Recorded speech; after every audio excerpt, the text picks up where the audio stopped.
Hello, my name is Peter Giannakopoulos, and I'm the owner of this store, The Old School Records in Forest Park. You're watching Vinyl Family, presented by Dope Massive. I grew up in Chicago, not too far from here in the Galewood area. My parents were big music enthusiasts, and they had a record collection as I used to dig through from the age of 4, and my father owned a tavern. So he would get records from his jukebox and then give them to me when I was a kid from 4 years old, and there was a lot of blues and R&B that was coming up in the 60s and early 70s, and I used to play them, and then I started collecting, and then I wanted to play drums, and he was like, no, pal, you're not going to play drums. So I was like, I can play out in the garage. He's like, no, it's going to be too loud. So he bought me a guitar that somebody brought in his tavern, and that was when I was 8. And I started playing guitar.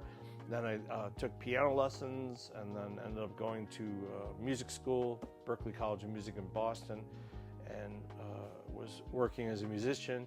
And then struggling as a musician, I thought, well, I really want to make records and make music. So I started doing that, and I thought, well, the way I'm going to do it is start my own label, which was the Old School Records. So I started it back in 1986, and I was doing cassettes only. And then by the late 80s and the early 90s, I was shopping around for pressing up vinyl, cassettes, and then CDs were coming up. So I did all 3 of those, put out a few releases. My first release was just my solo album, recorded all myself.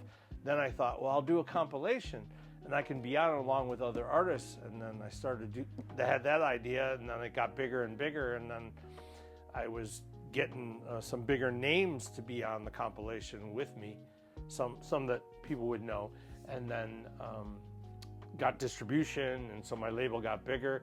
And then at a certain point, as CDs were hitting their big end and vinyl was dying, I started working in a retail store and started learning the distribution side of things, which also helped my label to get further contacts to get my music out there. And then ended up working retail stores since the mid-90s that I've been doing up to this day.